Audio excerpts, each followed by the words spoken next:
E é uma honra essa parceria com o Ila, com o Luciano Alves, um professor, um mestre que estou fazendo a formação agora em Campinas, que foi interrompida por conta da pandemia, mas Aham. se eu não perdi a conta, deve ser a minha nona formação aí que eu estou fazendo em constelação. Maravilha. Nunca, nunca, E nunca é o suficiente, né, Eduardo, nessa área, né? não, por mais que a gente, depois que entra nesse mundo, a gente percebe que quanto mais a gente sabe, menos a gente sabe, mais tem para aprender. É, Quanto mais a gente estuda, mais cursos a gente faz, tem mais possibilidades de aprendizado. verdade. Então, falando um pouquinho da constelação organizacional, antes de entrar nas leis sistêmicas, na constelação, na organização, vamos definir a base do que é uma organização. A organização, ela pode ser qualquer grupo de pessoas, oficial ou extraoficial, que tem um objetivo em comum.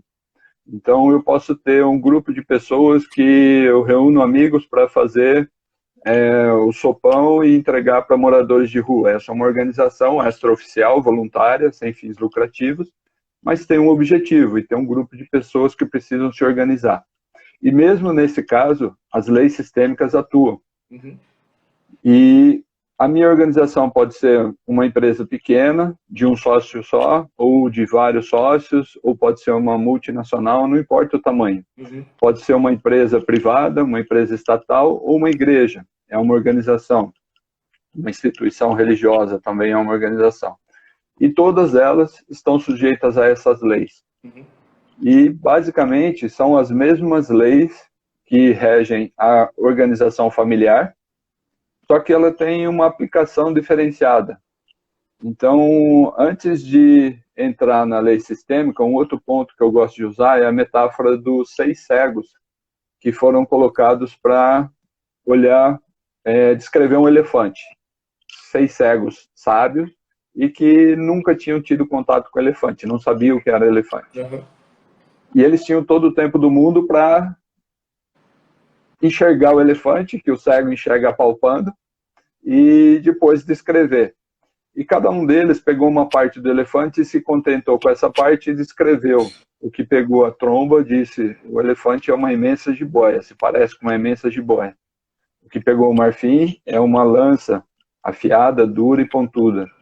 O que pegou na orelha é um imenso abanador. O que pegou na perna é um tronco de uma árvore.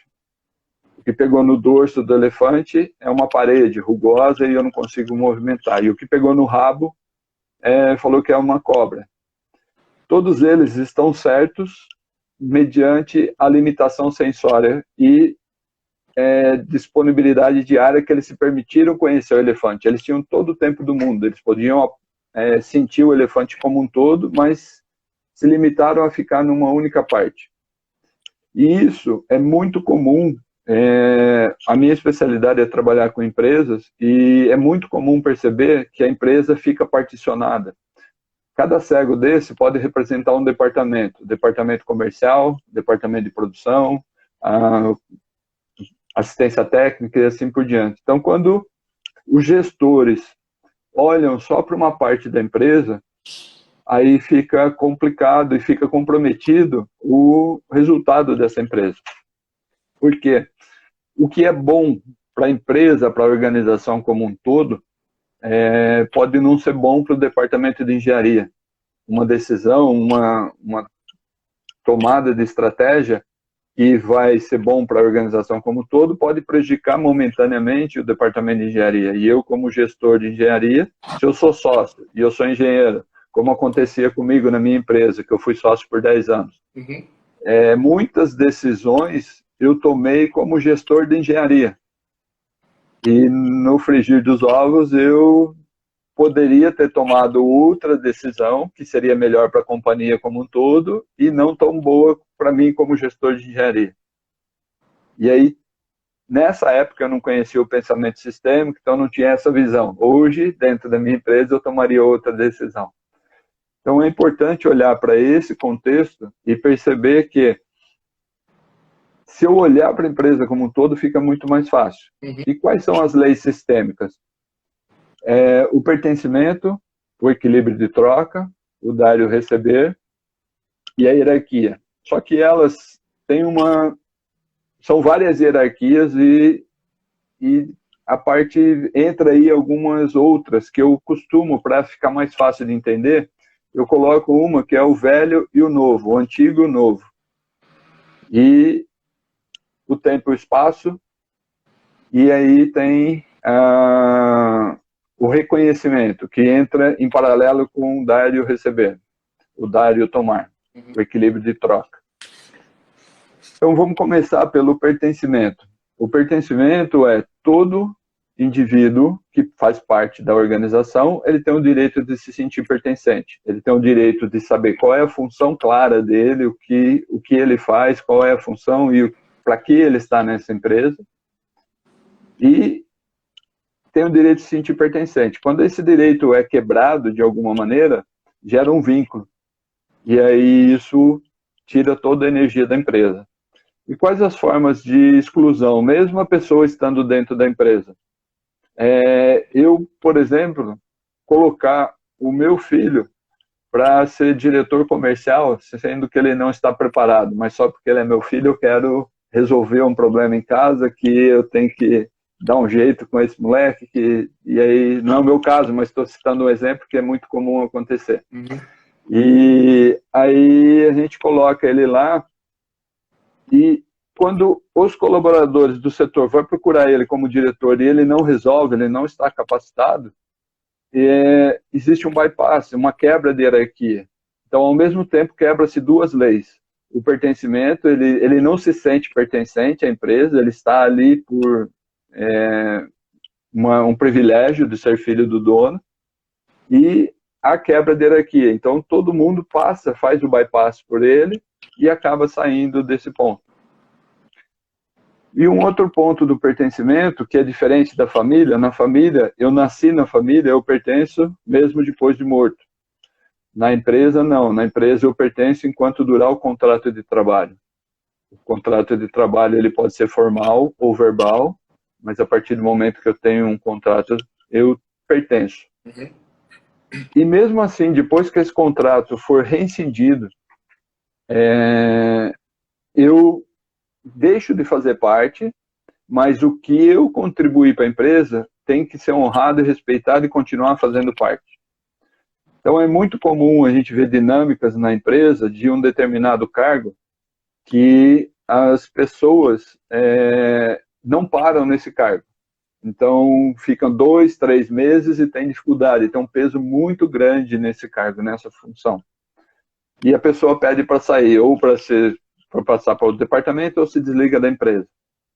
E quando a gente vai olhar sistemicamente para isso e ver o último colaborador que ficou mais tempo nesse cargo, muito provavelmente ele foi demitido de uma forma não saudável, não equilibrada.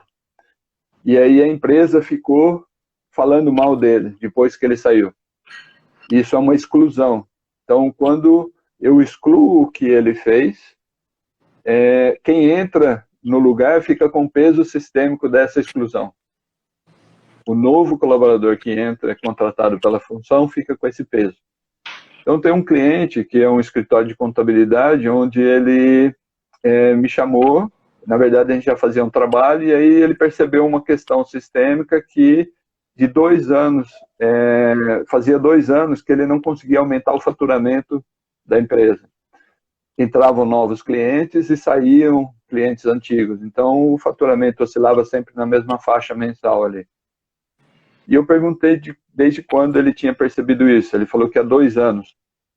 E o que aconteceu há 2 anos atrás, ou um pouquinho antes?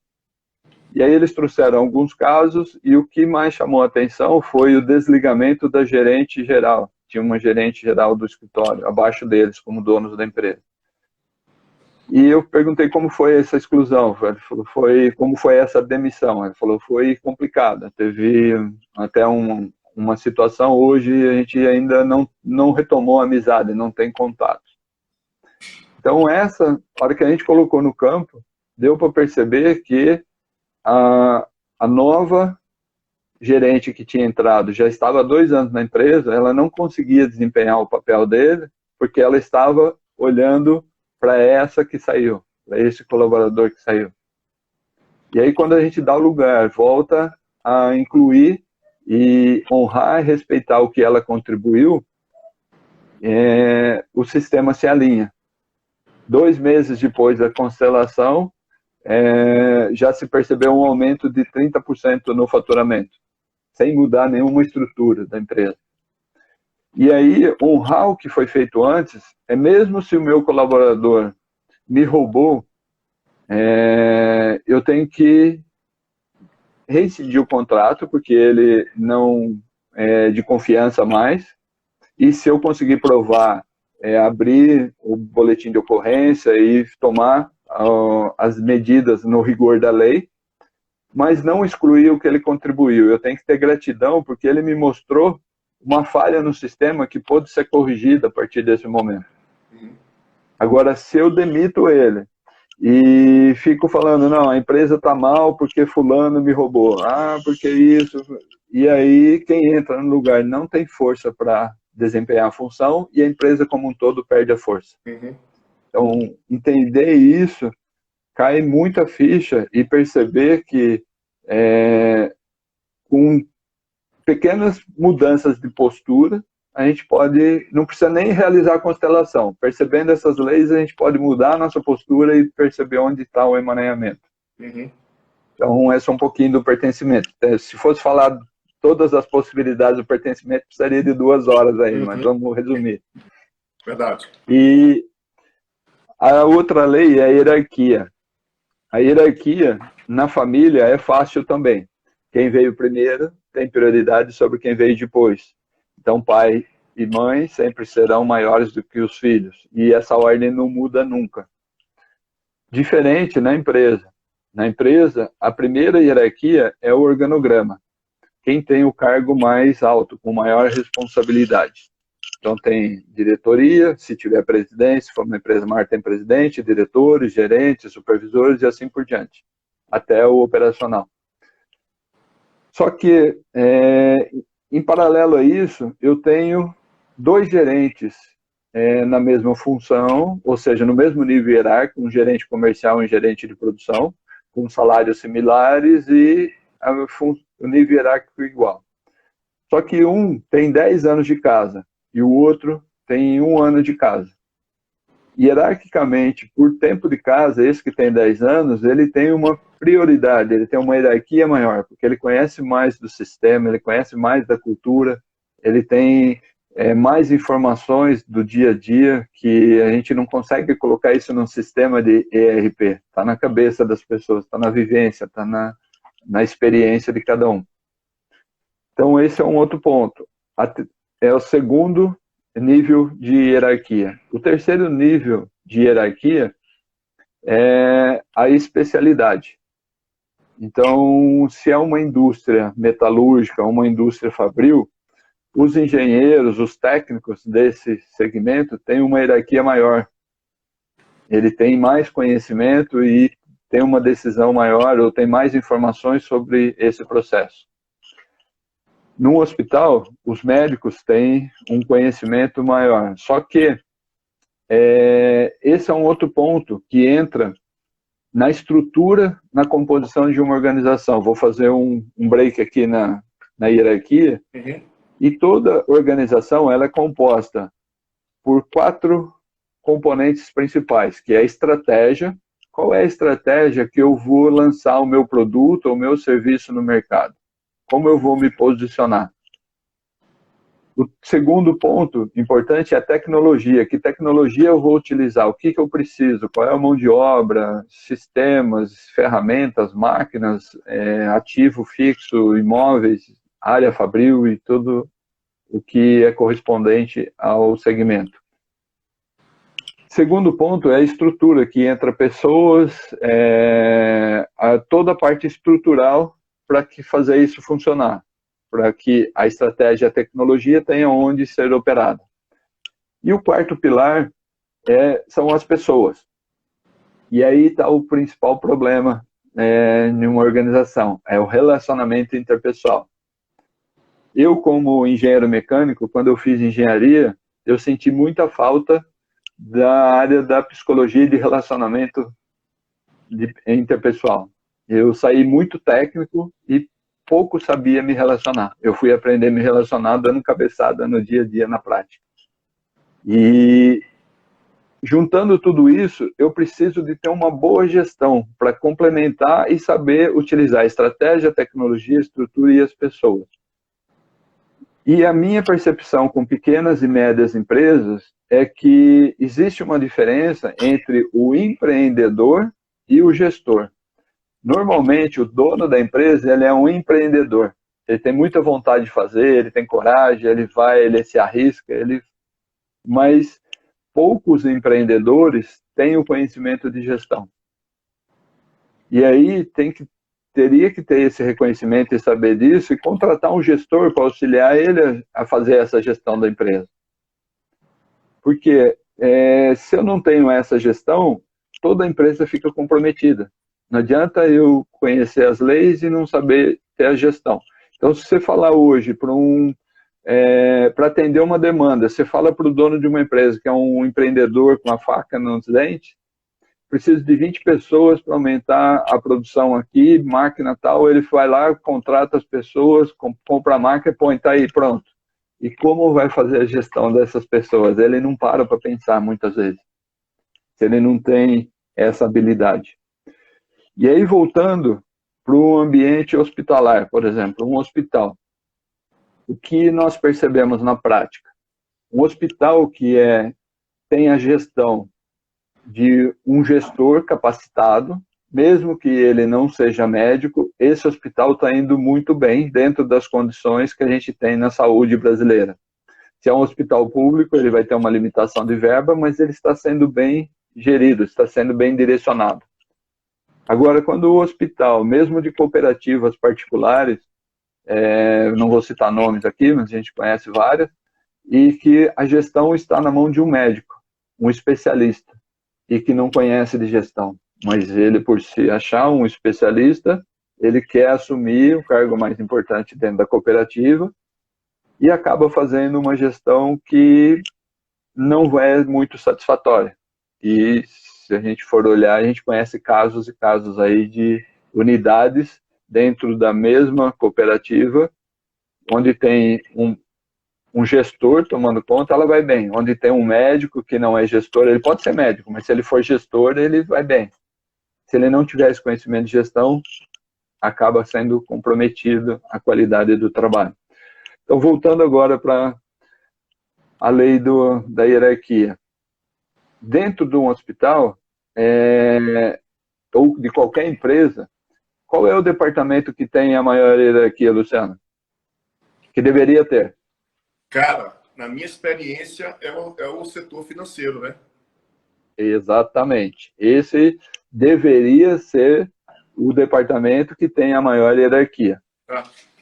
Um caso da minha empresa, quando eu era sócio, eu era responsável pela produção, financeiro e a parte de assistência técnica e projeto.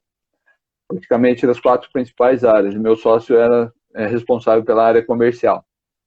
E eu decidi comprar uma máquina e que o meu gestor financeiro falou, não cabe no nosso fluxo de caixa.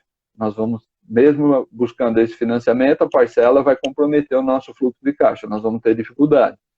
E aí eu olhei, eu falei, não, mas olhando para isso, com a produção que a máquina vai dar, a gente vai conseguir faturar mais e o fluxo de caixa vai mudar. Você está olhando para o fluxo de caixa agora. Ele falou, não, eu já fiz uma estimativa conservadora, mas fiz. E eu, como técnico, eu queria muito a máquina, estava apaixonado pela máquina, eu ignorei a orientação do meu financeiro e quase quebrei a empresa. Foi uma situação muito difícil, porque não deu a produção que eu esperava, não foi o que eu tinha. Eu olhei com um olhar apaixonado pela máquina e não com um olhar de um gestor. Esse é um caso que eu falo meu, um aprendizado meu, e eu não percebia nada disso. Depois que eu fui estudar as leis sistêmicas, que eu percebi que eu negligenciei o departamento que é o financeiro mais importante. E por que a gente faz isso? Porque a nossa cultura do Brasil, a gente não tem o costume de falar sobre a gestão financeira pessoal. Então, nos grupos de constelação que eu faço, eu pergunto quem de vocês que estão aqui presentes receberam a orientação do pai ou da mãe de que é importante ganhar dinheiro, tem que estudar, ter um bom currículo, um bom emprego para ganhar dinheiro. Todo mundo levanta a mão. Agora, quem de vocês recebeu orientação do pai e da mãe de como administrar o dinheiro que ganha? Muito pouca gente se manifesta. E aí, na maioria dos grupos, ninguém levanta a mão. Porque nós, no Brasil, não temos esse costume de ensinar como administrar o dinheiro que se ganha. Então, a gente dá muita importância em ganhar, pouca importância em administrar.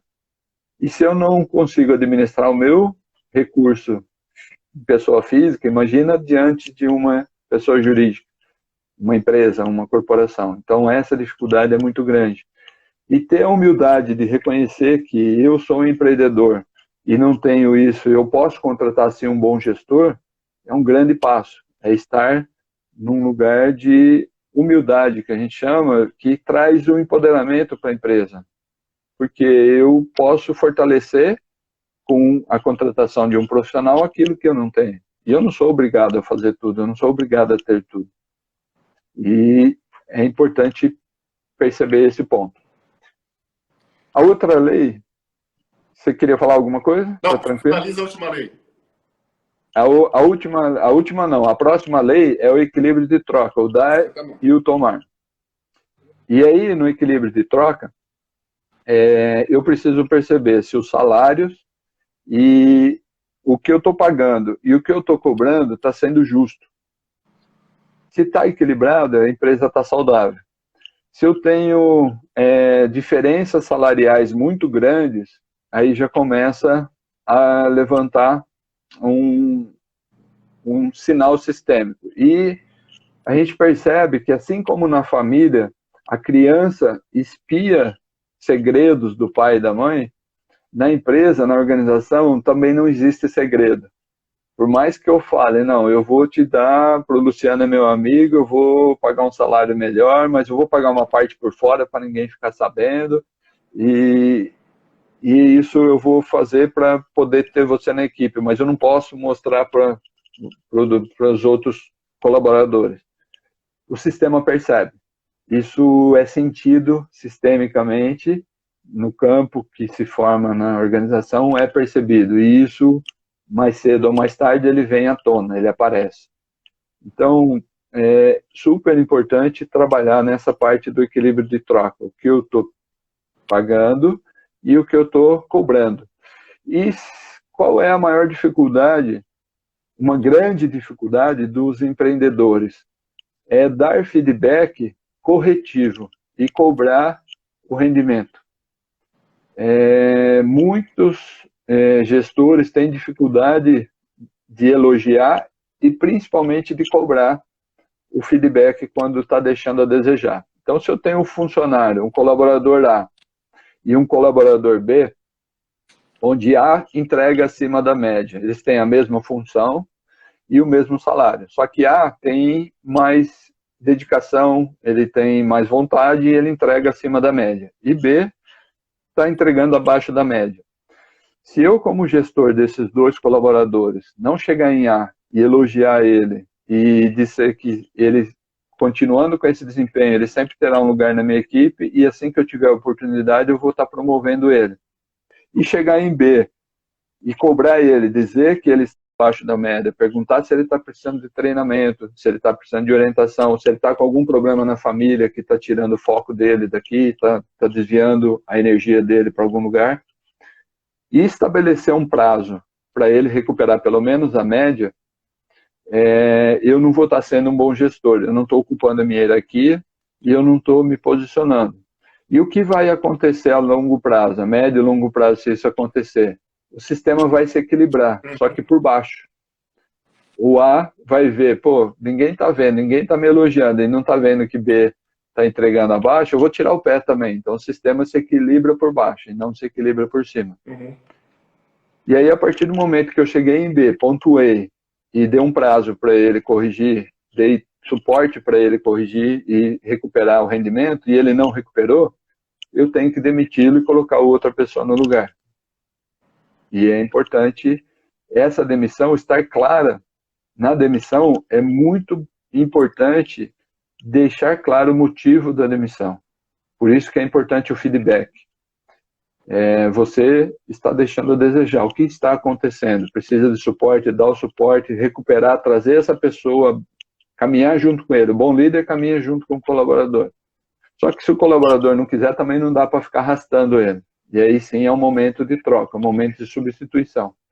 E aí nessa demissão, muitos que têm dificuldade de pontuar, chegam e falam, não, a gente está com dificuldade financeira, a gente vai ter que reduzir custo, e não fala exatamente o que tem que dizer. Por quê?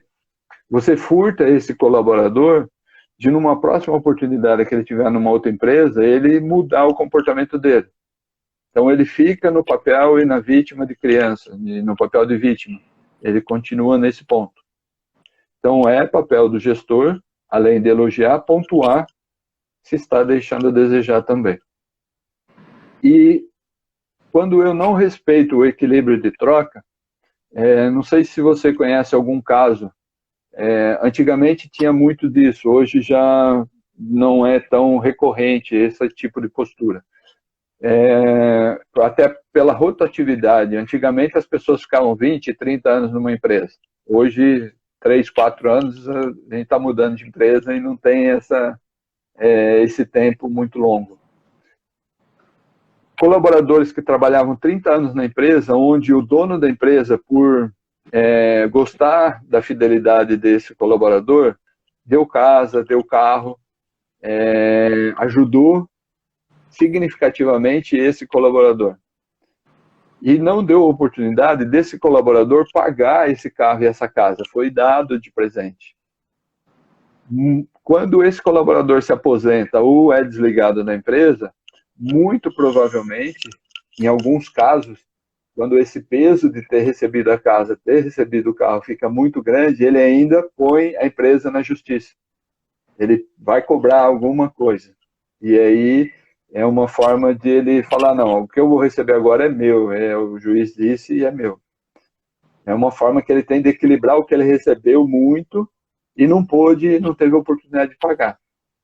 Só que nós temos também, eu conheço casos de pessoas que sim trabalharam na empresa, o patrão ajudou a comprar a casa, ajudou a comprar o carro, só que deu a oportunidade desse colaborador pagar em pequenas parcelas, sem juros, um negócio de pai para filho, mas a sensação do colaborador ter pago mensalmente aquele pouquinho que ele pagou e no final, mesmo que não finalizou, ele sentiu que a casa é dele, o carro é dele, aí quando ele se desliga da empresa, está equilibrado, não tem peso sistêmico.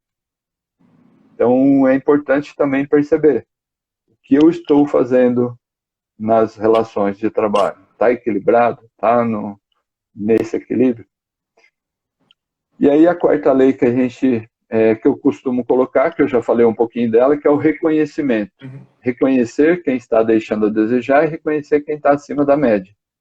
Então, desenvolver essa habilidade de dar feedback, de cobrar o rendimento e pontuar a mudança de rota de cada colaborador é uma função muito importante e que faz toda a diferença de um bom líder e de um líder que conhece tecnicamente, mas tem dificuldade de gerir pessoas.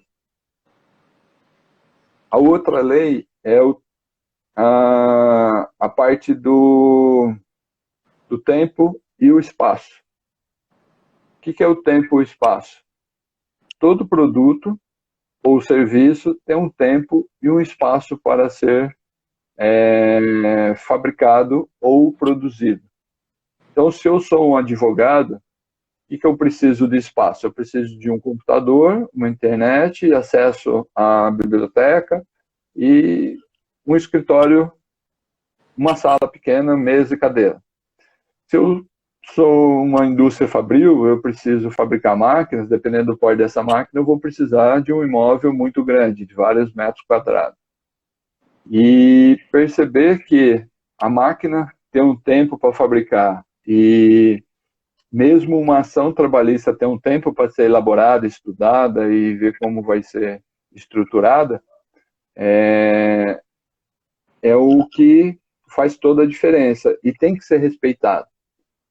E como que a gente desrespeita isso? Quando a gente não tem um posicionamento de mercado.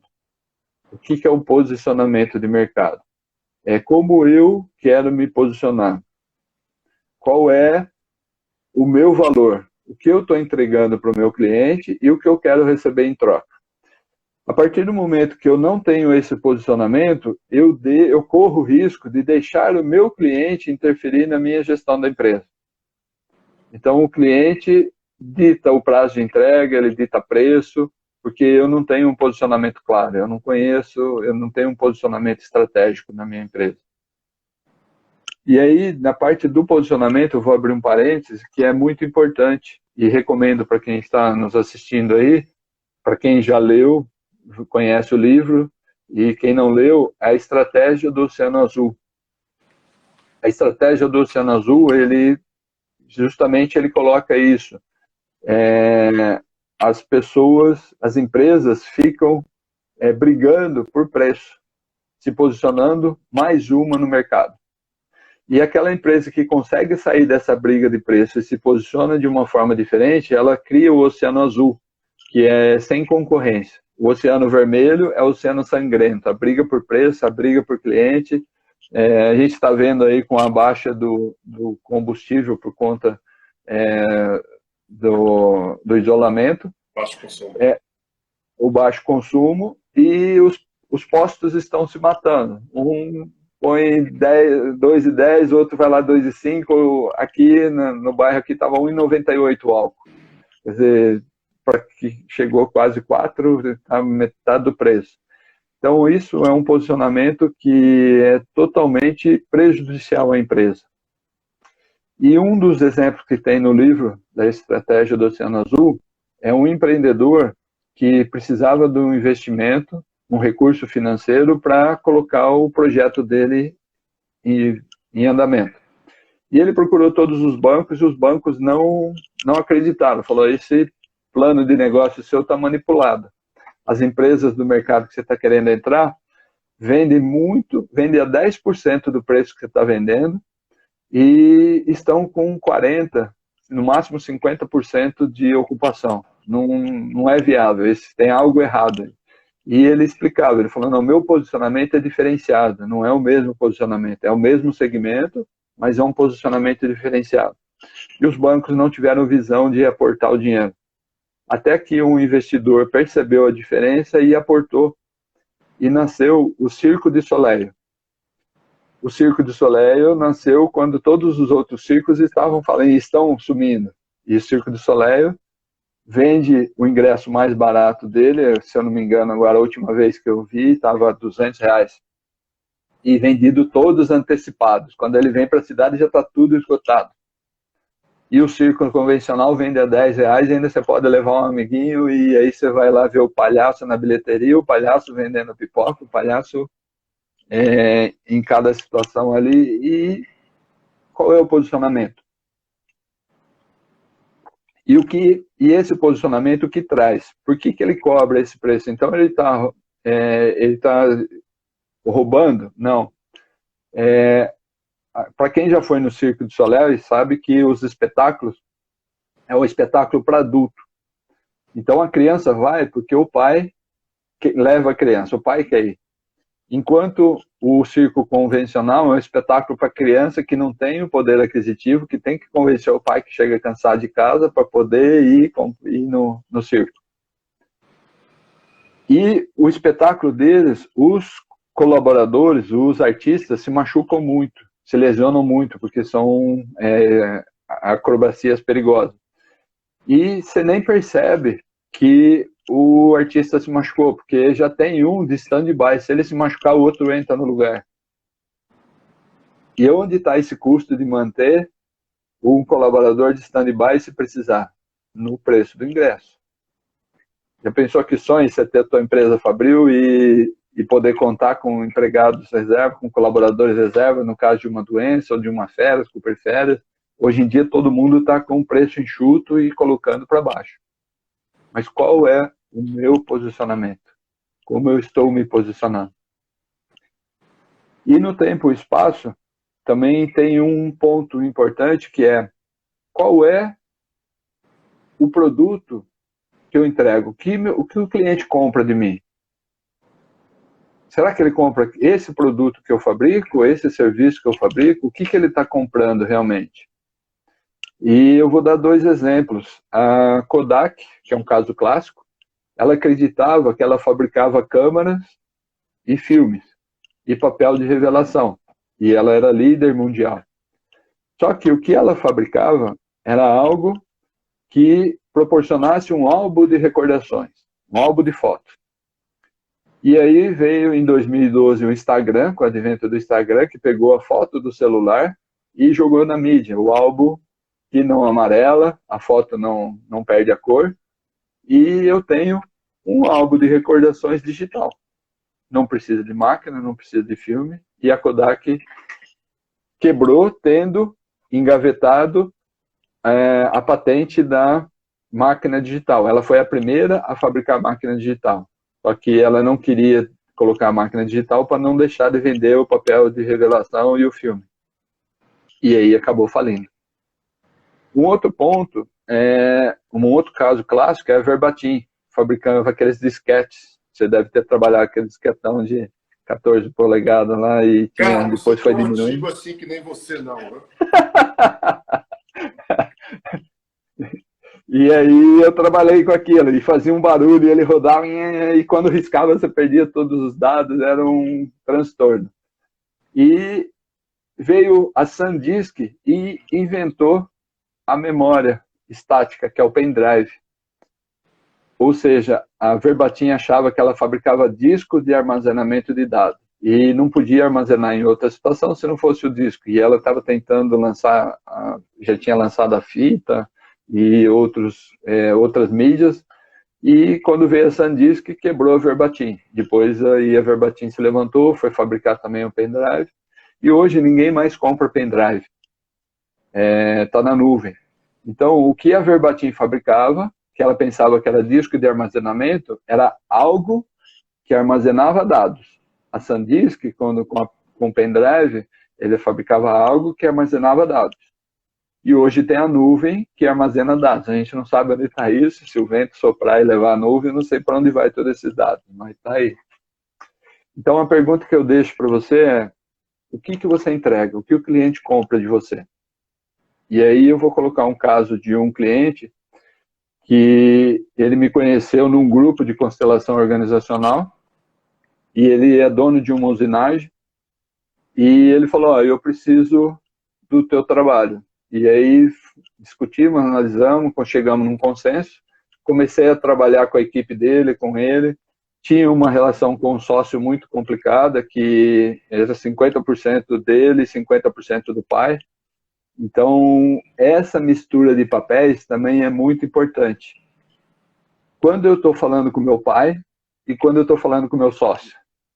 Então, na sociedade, eles eram iguais, porque 50% de um, 50% do outro, e a sociedade começou junto. Os dois começaram, são sócios fundadores. Então, na empresa, eles são iguais, hierarquicamente dizendo. Só que no contexto familiar, o pai é pai. A imagem do pai já é complicada. A gente já transfere o pai para o nosso sócio que não é da família, imagina para o pai mesmo, carne e osso ali na nossa frente. Então, quando esse colaborador, esse sócio olhava e não conseguia se igualar, ele não conseguia se colocar no mesmo nível de sócio que o pai dele, que na verdade como sócio é sócio, não era o pai, ele também não conseguia se posicionar perante os clientes. Então o cliente ditava o preço, e aí ele trocava 6 por meia dúzia.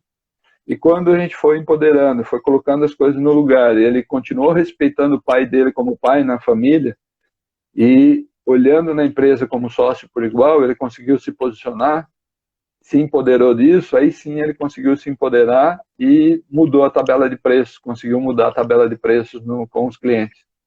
E aí ele foi recuperando a margem de contribuição do serviço e percebeu na constelação que o cliente, ele olhava para qualidade do serviço e pela confiança no prazo de entrega. E não olhava para o serviço, não olhava para a usinagem. A usinagem era algo que ele precisava comprar e podia ser de qualquer um. Só que os outros tinham a usinagem para entregar, mas não tinham o prazo de entrega e a qualidade que ele tinha. E aí, quando ele olhou essa imagem, ele se empoderou para poder reajustar a tabela de preço. E aí reverteu toda a situação da empresa e trouxe um rendimento muito satisfatório. Então, é um pouco... Não sei quanto tempo eu estou falando aqui, nem vi o tempo. Como que a gente está de tempo aí? Só queria pontuar algo importante. Assim, a sua fala está maravilhosa, seu processo de explicação está muito bom. Assim, contemplou bastante esse movimento das pessoas compreenderem como se coloca as constelações dentro do campo das organizações, né? Eu tenho uma frase que sempre falo que é organizações sistêmicas, de almas sistêmicas, resultados prósperos, né? Organizações de almas sistêmicas, resultados prósperos. E isso é um fato porque a gente percebe na prática o quanto esse gestor ou esse fundador ele tem acesso a esse conhecimento, o quanto todo negócio, toda organização, de alguma forma, ela flui, né? Ela passa a ter um olhar diferente. A cultura, ela passa a ter uma cultura mais orgânica, mais integrativa, né? Se você olhar as constelações organizacionais no Brasil, ainda é algo muito novo. É algo que ainda está tomando um corpo. Já na Europa, por exemplo, você tem empresas como a Pfizer, como a Volkswagen, que já usam das constelações desse recurso como ferramentas, né? Pelo próprio processo das constelações ter surgido naquela região. Então, esse é um recurso que as empresas, diga-se de passagem, elas estão demandando bastante hoje em dia. E, por que pareça, faltam profissionais capacitados para isso, sabe? Essa é uma área que demanda muitos bons profissionais e que ainda está em fase de crescimento e de experimentação. E isso é importante deixar claro, porque as constelações familiares, ela tomou um corpo, e a partir das constelações familiares você pode aplicar nas organizações, no marketing, no direito, na pedagogia, família, saúde, qualquer possibilidade onde haja formas de se relacionar, né? É possível aplicar esse campo de experiência. E, para além de qualquer técnica, a gente está falando de posicionamento e atitude sistêmico, ou seja, do gestor, do fundador, do consultor, do mentor, não importa. Essa perspectiva é essencial para que a gente possa, de fato, começar a ter um nível de pensar fora da caixa, né? E agir fora da caixa. Aquilo que nos colocou a vida inteira de uma determinada forma, muitas vezes é necessário que, no meio do caminho, haja uma mudança, por exemplo, né? E que essa mudança seja feita de uma forma muito... contemplando sempre toda a história, né? Reposicionou um novo produto que substitui um produto antigo, é necessário reverenciar aquele produto antigo, né? Se coloca um novo funcionário no determinado cargo, é necessário se reverenciar todos aqueles que passaram antes dele.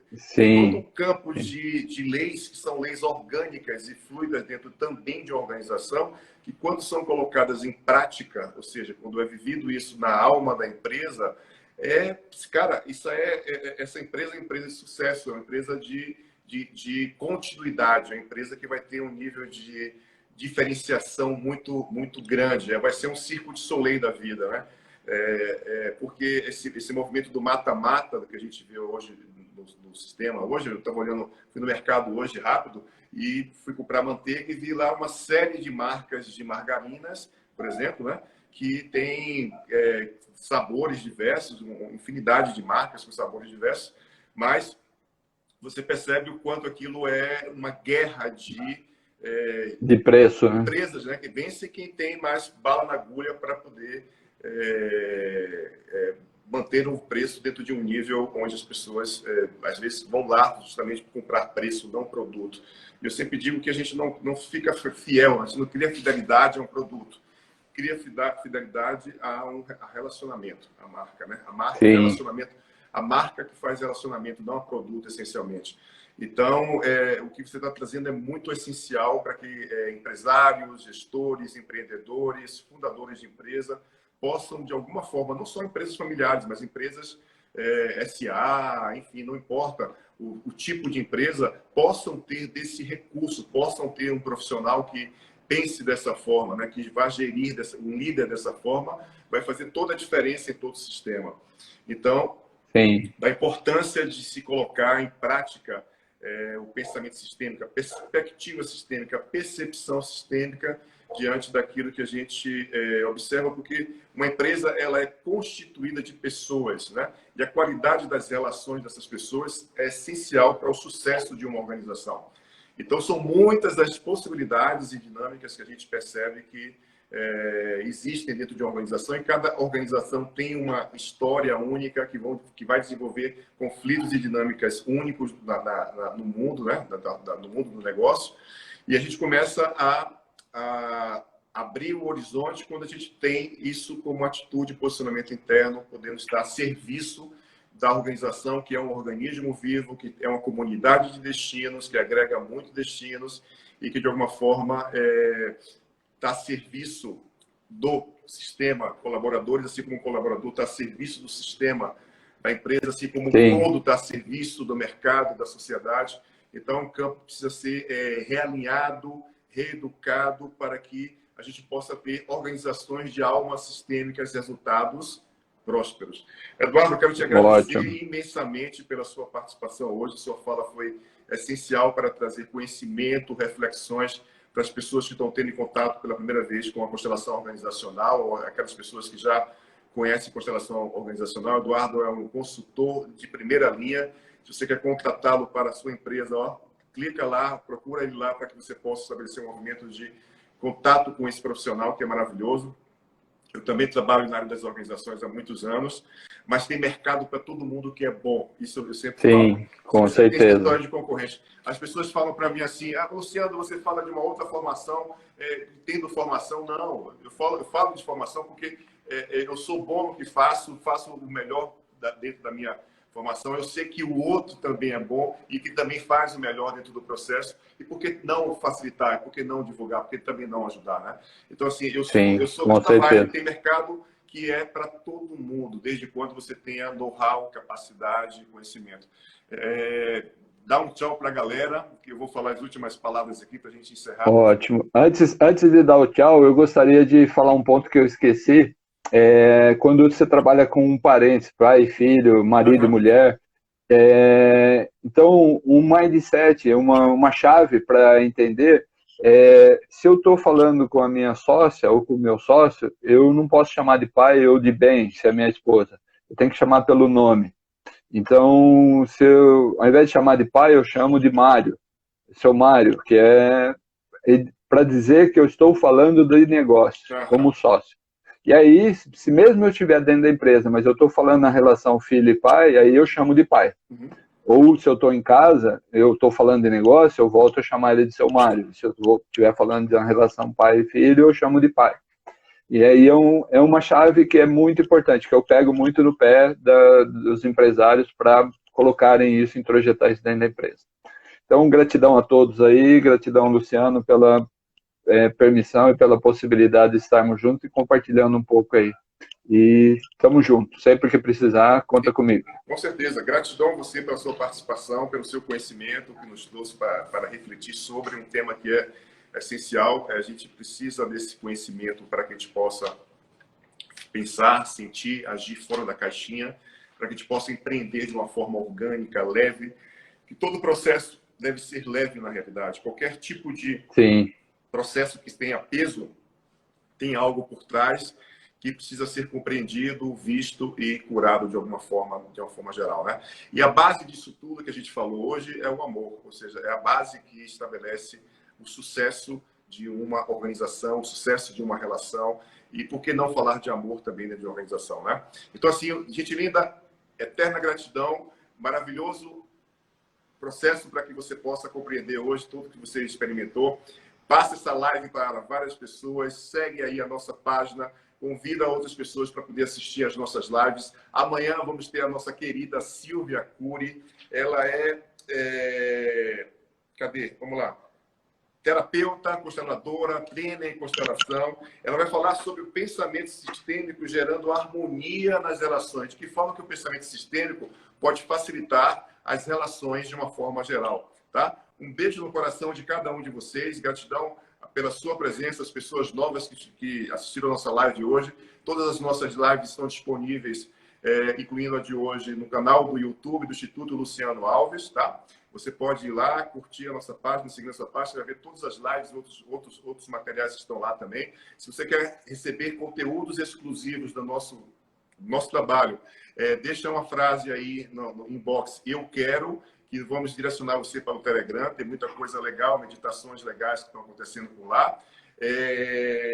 Gratidão pelos mais de 5.000 seguidores da página. A gente está crescendo a cada dia, porque a gente está falando de histórias da vida real. E isso contagia as pessoas, falando das nossas dificuldades, qualidades, enfim, tudo isso faz parte da vida, né? Gratidão a todas as pessoas que estão a serviço dessa pandemia, para que a gente possa, de alguma forma, trabalhar, estudar, ficar em casa, se cuidar.